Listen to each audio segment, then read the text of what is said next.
Hello everyone, आप सभी का स्वागत है मेरे चैनल जिसका नाम है मिसेस आनंद क्लासेस और मैं हूँ स्मृति। तो लास्ट क्लास हमने वर्किंग ऑफ इंस्टीट्यूशंस का हाफ चैप्टर कंप्लीट किया था। आज स्टार्ट करेंगे पॉलिटिकल एग्जीक्यूटिव पार्ट से। ओके, हम लोग ने लास्ट क्लास में पढ़ा था कि जो ऑफिस मेमोरेंडम का जो स्टोरी था उसमें उसके कंक्लूजन में बहुत सारे पॉइंट्स आए थे, तो उसी के रिगार्डिंग आज फॉरवर्ड हम लोग करेंगे।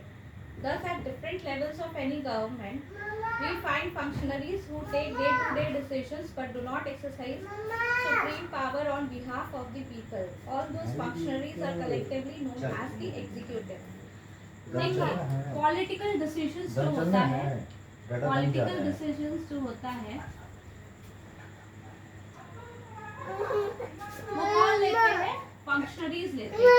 ठीक है, फंक्शनरीज जो होते हैं डिफरेंट लेवल्स पे, डिफरेंट फंक्शनरीज होते हैं, वो डिसाइड करते हैं, वो पॉलिटिकल डिसीजन लेते हैं। ठीक है, तो ये जो कलेक्टिवली जो इन फंक्शनरीज को क्या बोला जाता है? एग्जीक्यूटिव बोला जाता है। ठीक है, तो इन फंक्शनरीज को कलेक्टिवली हम लोग क्या बोलते हैं? एग्जीक्यूटिव बोलते हैं। ठीक है, कलेक्टिवली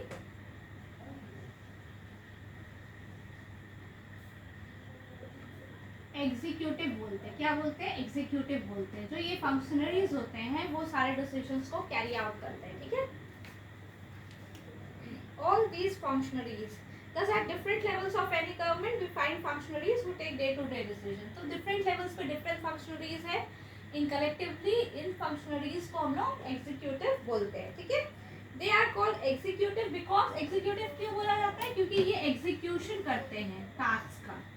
जो भी टास्क रहता है, जो भी फंक्शंस रहता है, उन्हें एग्जीक्यूट करते हैं, इसीलिए इन्हें एग्जीक्यूटिव बोला जाता है। ठीक है, पॉलिटिकल एंड परमानेंट एग्जीक्यूटिव। अब तो दो पार्ट है एग्जीक्यूटिव का, पॉलिटिकल एंड परमानेंट। ओके,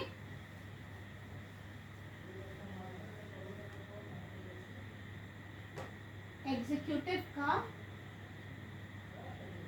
दो पार्ट है, permanent and political.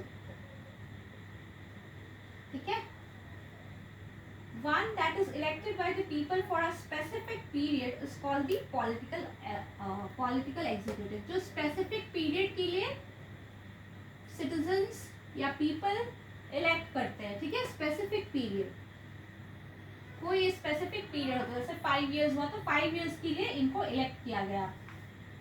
Political leaders who take the big decisions fall in this category। तो इसमें कौन आते हैं? Political leaders आते हैं। ठीक है, इसमें पॉलिटिकल लीडर्स आते हैं।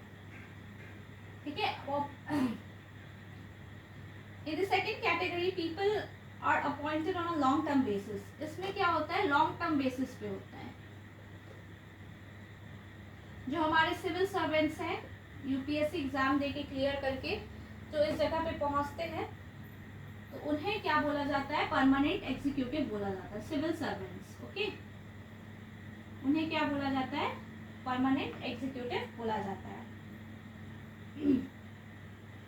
These officers work under political executive and assist them in carrying out the day to day। ये जो लॉन्ग टर्म परमानेंट एग्जीक्यूटिव्स होते हैं, ये इनके पॉलिटिकल लीडर्स के अंडर में काम करते हैं। ठीक है, इनके अंडर में काम करते हैं, इन्हें असिस्ट करते हैं, इन्हें बताते हैं कि क्या सही है क्या गलत है। अब एक क्वेश्चन आता है हम लोग के दिमाग में कि ज्यादा मोर एजुकेटेड तो ये सिविल सर्वेंट्स होते हैं, बहुत टफ एग्जाम क्लियर करके वहां तक पहुंचते हैं, तो फिर इन पॉलिटिकल लीडर्स को क्यों बिग डिसीजंस देने का लायबिलिटी है? ओके, ये ऐसा क्यों है? देखिए, सिर्फ एजुकेशन से नहीं होता है, आपका माइंडसेट, आपका एक्सपीरियंस, आपका बैकग्राउंड, सब कुछ मैटर करता है। ठीक है, तो इन पॉलिटिकल लीडर्स के साथ वो सब क्राइटेरिया मैच करती है, इसलिए इन्हें वो पावर दिया गया है। ठीक है, the civil servant is usually more educated and has more expert knowledge of the subject। The advisors working in the finance ministry know more about economics than the finance minister। तो reason बहुत simple है, जो मैंने बताया, the minister is an elected. पहला चीज तो ये जो है पॉलिटिकल लीडर्स, इन्हें किसने इलेक्ट किया है? हमने, the citizens of India, the people of India has elected these political leaders, so they are representing the people. ठीक है, पीपल का थॉट उनके पास है, आम लोगों का थॉट उनके पास है। ठीक है, और उन्हें एक्सपीरियंस ज्यादा है। ठीक है,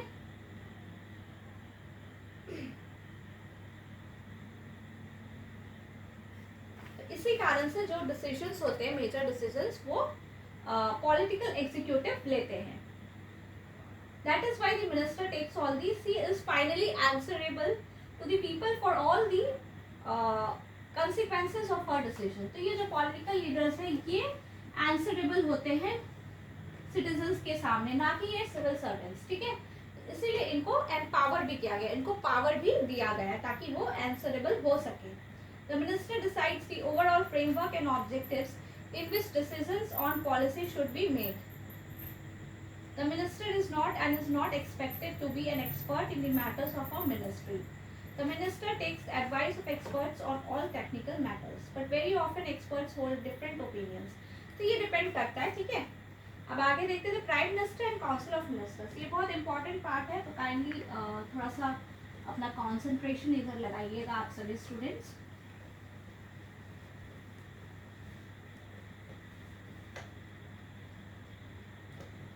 Prime Minister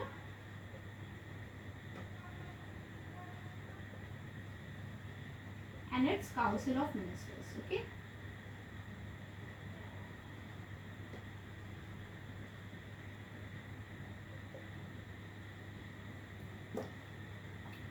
Prime Minister is the most important political institution in the country. जो प्राइम मिनिस्टर है वो सबसे ज्यादा इम्पोर्टेंट है। ठीक है, क्यों भाई, ऐसा क्यों है? Yet there is no direct election.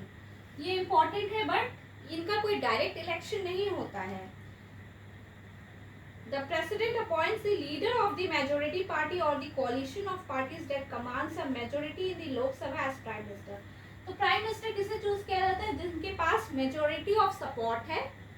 ठीक है, जिसको मेजोरिटी ऑफ सपोर्ट मिला हुआ है लोकसभा में, उनको इलेक्ट किया जाता है एज अ प्राइम मिनिस्टर। ठीक है, तो वो कौन अपॉइंट करता है? प्रेसिडेंट अपॉइंट करते हैं प्राइम मिनिस्टर को। किसको अपॉइंट करते हैं? Leader of the majority party, जिसको सपोर्ट है। ठीक है,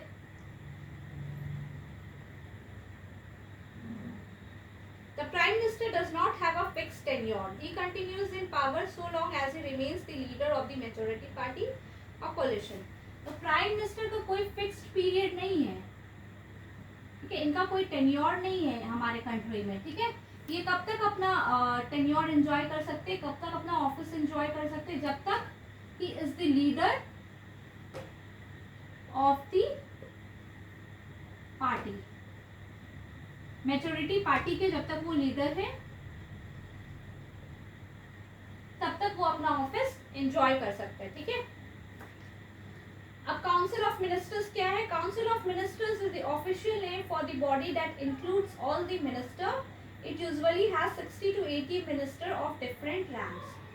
ठीक है, अब प्राइम मिनिस्टर का तो इलेक्शन हो गया, हमने अपॉइंट कर दिया प्राइम मिनिस्टर, प्राइम मिनिस्टर को प्रेसिडेंट ने अपॉइंट कर दिया। अब इसके बाद क्या है? प्राइम मिनिस्टर जो है वो प्रेसिडेंट के साथ मिलके या प्रेसिडेंट प्राइम मिनिस्टर के साथ मिलके दूसरे मिनिस्टर्स को अपॉइंट करती हैं। ठीक है, the prime minister is free to choose minister as long. तो इन्हें जो मिनिस्टर बोला जाता है वो काउंसिल ऑफ मिनिस्टर्स बोला जाता है, जो प्राइम मिनिस्टर को असिस्ट करते हैं। ठीक है, तो ये ऑफिशियल नेम है council of ministers. Council of ministers में कितने मेंबर्स होते हैं? 60 to 80 मेंबर्स होते हैं। ठीक है,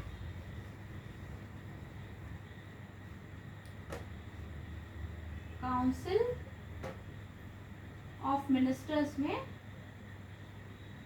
60 to 80 मेंबर्स होते हैं। ठीक है, अब देखिए डिफरेंट रैंक्स के मेंबर्स होते हैं। कैबिनेट मिनिस्टर्स क्या होते हैं? सबसे टॉप लेवल के लीडर्स होते हैं। ठीक है, मेजर मिनिस्ट्रीज इन्हीं के चार्ज में होता है। Usually the cabinet ministers meet to take decisions in the name of council of ministers. Basically जो कैबिनेट मिनिस्टर्स होते हैं जिसमें 25 to 30 मेंबर्स होते हैं, ठीक है, यही मिलते हैं और यही बिग डिसीजंस लेते हैं on behalf council of ministers के बिहाफ में। इसमें कितने होते हैं? 25 to 30 मेंबर्स होते हैं। ठीक है, ministers of state with independent charge are usually in charge of smaller ministries. तो मिनिस्टर्स ऑफ स्टेट के होते हैं, उन्हें स्मॉलर चार्जेस मिलते हैं, ठीक है। Ministers of state are attached to and required to assist cabinet ministers. जो मिनिस्टर्स ऑफ स्टेट है वो कैबिनेट मिनिस्टर्स को असिस्ट करते हैं, ठीक है। मिनिस्टर्स ऑफ स्टेट वो क्या करते हैं, कैबिनेट मिनिस्टर्स को असिस्ट करते हैं, ठीक है। Since it is not practical for all ministers to meet regularly and discuss everything, the decisions are taken in cabinet meetings. देखिए ऐसा पॉसिबल नहीं कि हर दिन सबको मिले और सबको मिल के डिसीजन ले, तो इसीलिए जो भी होता है वो कैबिनेट मीटिंग जो होती है उसमें डिसाइड होता है। That is why parliamentary democracy in most countries often known as the cabinet form of government. The cabinet works as a team. फिर कैबिनेट मिनिस्टर्स है, जो कैबिनेट बॉडी है वो मिलती है और सब कुछ डिसाइड करती है। ये सारे जो लोग हैं मिनिस्टर्स ऑफ स्टेट ये सब असिस्ट करते हैं, ठीक है। क्योंकि इट्स नॉट प्रैक्टिकली पॉसिबल कि सबको ही हर दिन मिले, ठीक है। No minister can openly criticise any decision of the government. तो कोई भी डिसीजन को नहीं क्रिटिसाइज किया जा सकता है openly. The secretaries provide the necessary background information to the ministers to take decisions. जो सेक्रेटरीज होते हैं इनके वो क्या बोलते हैं, जैसे बैकग्राउंड जो होता है उसे प्रोवाइड करते हैं ताकि वो डिसीजंस ले पाए। अब देखिए पावर्स क्या क्या है प्राइम मिनिस्टर के, ठीक है, वो हम लोग देखते हैं। What are the powers that can be exercise by the prime ministers, okay.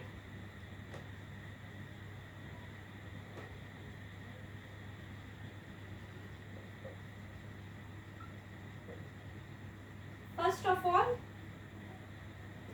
He chairs cabinet meetings. ये जो क्या करते हैं, ये चेयर करते हैं, मतलब लीड करते हैं कैबिनेट मीटिंग्स को। ही coordinates the work of different departments. ये कोऑर्डिनेट करते हैं डिफरेंट डिपार्टमेंट्स का वर्क को। His decisions are final in case of disagreements between departments. इनका जो डिसीजन है ये फाइनल होता है if there is any disagreement between different departments. All ministers जो है सारे मिनिस्टर इनकी लीडरशिप के अंडर वर्क करते हैं। तो प्राइम मिनिस्टर है, डिस्ट्रीब्यूट भी करते हैं वर्क, रीडिस्ट्रीब्यूट भी करते हैं, तो ये सारी काम इनकी है। He also has the power to dismiss ministers. When the prime minister quits, the entire ministry quits. ये डिसमिस भी कर सकते हैं मिनिस्टर्स को। अगर इन्होंने क्विट कर दिया तो सारा जो उनका कैबिनेट मिनिस्टर्स है वो सारा क्विट हो जाएगा। Thus, if the cabinet is the most powerful institution in India, within the cabinet it is the prime minister who is the most powerful. जैसे हम बोलते हैं ना cabinet is the most powerful institution in India, तो cabinet के अंदर prime minister है तो he is the most powerful, ठीक है, क्योंकि सारे कैबिनेट मीटिंग्स यही चेयर करते हैं। प्राइम मिनिस्टर क्या करते हैं, controls the cabinet and parliament through the party. Party के थ्रू ये अपने कैबिनेट और पार्लियामेंट को कंट्रोल करते हैं, ठीक है। The media also contributes to this trend by making politics and elections as competition, ठीक है। Minister of a coalition government cannot take decision as he like. अगर कोलिशन गवर्नमेंट से प्राइम मिनिस्टर बने हैं, कोलिशन गवर्नमेंट क्या होती है, coalition government वो होती है जो 2-3 पार्टी मिक्स करके बना हुआ है, ठीक है, उसे कोलिशन गवर्नमेंट बोलते हैं। He has to accommodate different groups and factions in his party as well as among alliance partners. तो उन्हें सबके साथ सबका व्यू लेके डिसीजन लेना होता है, वो अकेले डिसीजन नहीं ले सकते हैं। अब हम चलते हैं प्रेसिडेंट के रोल को, power of president and role of president, ठीक है। President is also the second most important or you can say the most important person functionary in the country. While the prime minister is the head of the government, the president is the head of the state. Prime minister क्या है, हमारे prime minister head of the government है, ठीक है, head of the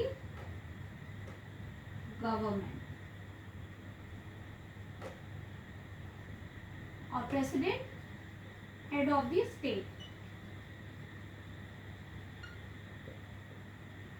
ठीक है। Elected directly by the people, जो president है वो डायरेक्टली नहीं इलेक्ट होती है, ठीक है। The elected members of parliament and the elected members of the legislative assemblies elect her. जो इलेक्टेड मेंबर्स होते हैं पार्लियामेंट के, that is MPs and MLAs, वो इलेक्ट करती हैं प्रेसिडेंट को डायरेक्टली। जो सिटीजन्स ऑफ इंडिया वो इलेक्ट नहीं करती है। कौन इलेक्ट करता है? एमपीज एंड एमएलएज, ठीक है, ये दोनों मिलके इलेक्ट करती हैं।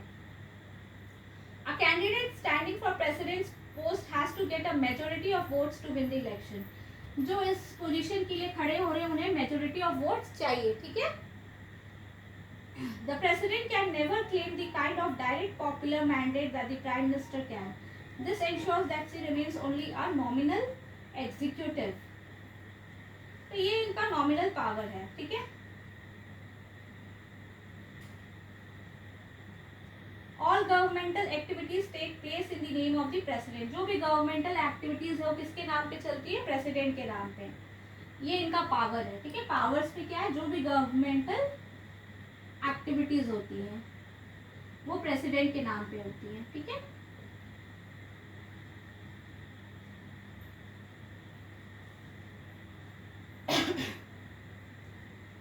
All laws and major policy decisions, जो भी नाम होता है वो उनके नाम पे होता है।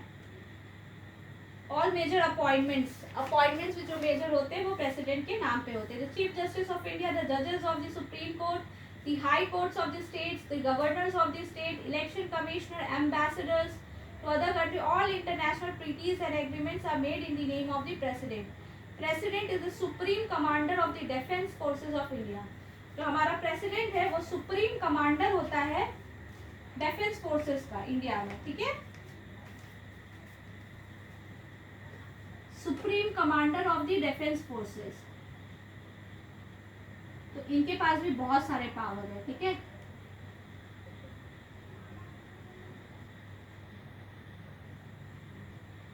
ठीक है, बट वी शुड रिमेम्बर ये सारी जो पावर्स है ये प्रेसिडेंट किसके एडवाइस पे करते हैं? काउंसिल ऑफ मिनिस्टर्स के। The president can ask the council of ministers to reconsider its advice. A bill is passed by the parliament becomes a law only after the president gives assent to it. देखिए, पहले एक bill pass होती है, वो law में कैसे change होता है? जब प्रेसिडेंट उसमें साइन करते हैं, ठीक है। हाउस जो है हमारा हाउस, लोकसभा एंड राज्यसभा, वो हाउसेज ऑफ पार्लियामेंट, वो क्या करती है? बिल पास करती हैं। बिल जिसको अगर प्रेसिडेंट असेंट करते हैं, असेंट ऑफ प्रेसिडेंट के बाद ये लॉ में बदल जाता है। तो ये क्या बन जाता है? ये बिल लॉ में कन्वर्ट हो जाता है, ठीक है।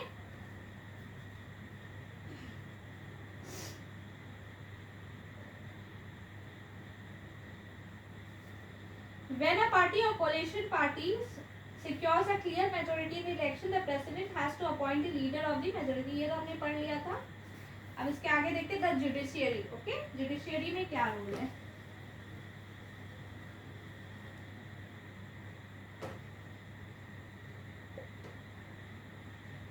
ये भी बहुत इंपॉर्टेंट पार्ट है, ठीक है। ये अभी हम लोग देखेंगे।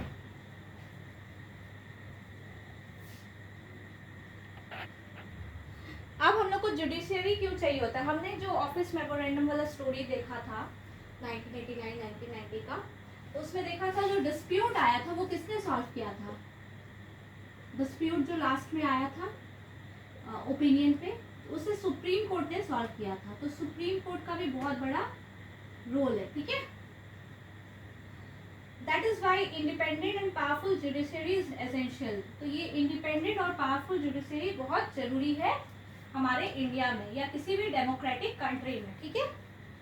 All the courts at different levels in the country put together are called the judiciary. Judiciary किसे बोलते हैं?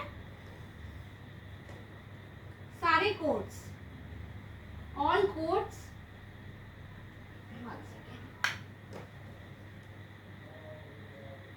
all courts at different level. सारे को अगर कलेक्टिवली बोला जाए कुछ तो उसे क्या बोलते हैं? जुडिशियरी बोलते हैं, ठीक है। The Indian judiciary consist of a supreme court. Indian judiciary में क्या क्या है वो हम देखते हैं। सुप्रीम कोर्ट है जो एंटायर नेशन के लिए है, ठीक है। हाई कोर्ट स्टेट्स के लिए है। हाई कोर्ट स्टेट के लिए है, ये नेशन के लिए है, ठीक है। India has an integrated judiciary. It means the Supreme Court controls the judicial administration in the country. तो ये क्या क्या सॉल्व करते हैं ये लोग supreme court. Between citizens of the country, dispute किसके बीच में, सिटीजन्स के बीच में, सिटीजन्स एंड गवर्नमेंट के बीच में, टू और मोर स्टेट गवर्नमेंट्स के बीच में, या फिर गवर्नमेंट और यूनियन स्टेट गवर्नमेंट लेवल पे। ये इंडिपेंडेंस है, ठीक है, ये इंडिपेंडेंट होती है। The independence of the judiciary means that it is not under the control of the legislature or the executive. The judges do not act on the direction of the government or according to the wishes of the party. देखिए independent का मतलब क्या है, ये किसी के under नहीं है, ये गवर्नमेंट के बोलने से ये नहीं चलती हैं, ठीक है। इनके अपने जो जजेस है उनका अपना जो पावर है वो यूटिलाइज करती है। ये नहीं कि गवर्नमेंट बोले कि आपको ये करना है तो सुप्रीम कोर्ट वही करेगी, no, they are not under the control of the government, okay.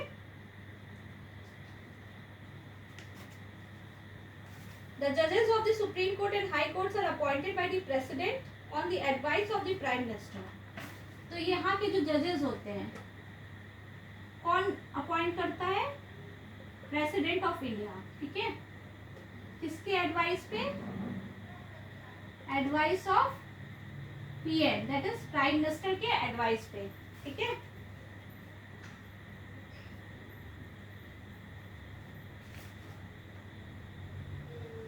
And in consultation with the Chief Justice of the Supreme Court, advice of Prime Minister and Chief Justice, जो chief justice है supreme court के, उनके advice पे president appoint करते हैं जजेस को, ठीक है। In practice, it means that the senior judges of the Supreme Court select the new judges of the Supreme Court and the High Courts. तो senior judges होते हैं वो new judges को select करते हैं सुप्रीम कोर्ट के और high courts के। There is very little scope for interference, तो इंटरफेरेंस नहीं होता है। द सीनियर मोस्ट जज of the supreme court is usually appointed as chief justice. Chief justice कौन होते हैं, सीनियर मोस्ट जज ऑफ सुप्रीम कोर्ट, ठीक है। सीनियर मोस्ट जज होते हैं chief justice of India, Chief Justice, okay. Supreme Court or the High Court, it is nearly impossible to remove him or her from that position. It is as difficult as removing the President of India. Chief Justice को remove करना बहुत ही मुश्किल है। The judiciary in India is also one of the most powerful in the world. तो हमारा India का judiciary one of the most powerful judiciary है, ठीक है।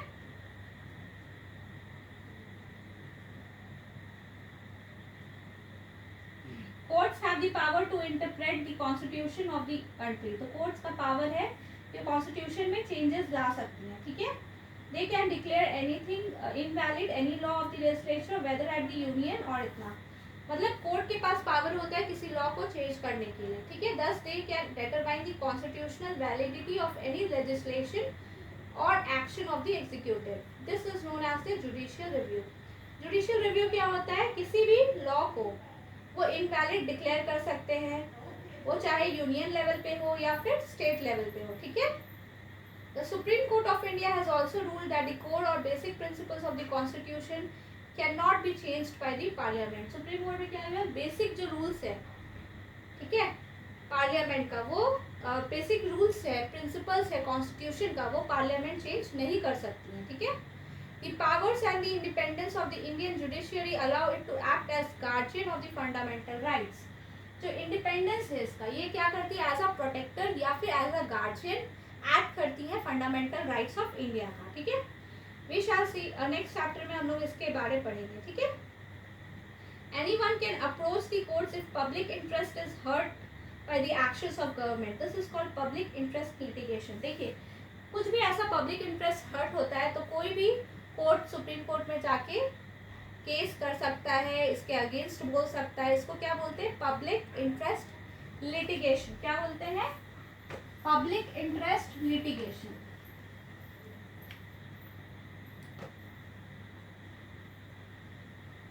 पब्लिक इंटरेस्ट लिटिगेशन, ठीक है। अगर पब्लिक इंटरेस्ट के अगेंस्ट कुछ बोला जा रहा है तो हम लोग कोर्ट को अप्रोच कर सकते हैं, ठीक है।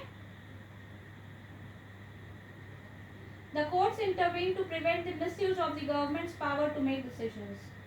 गवर्नमेंट पावर अगर मिसयूज करे गवर्नमेंट अपने पावर को, the government is misusing its power, the Supreme Court can intervene, means can become a part of that decision, means he can interrupt, okay।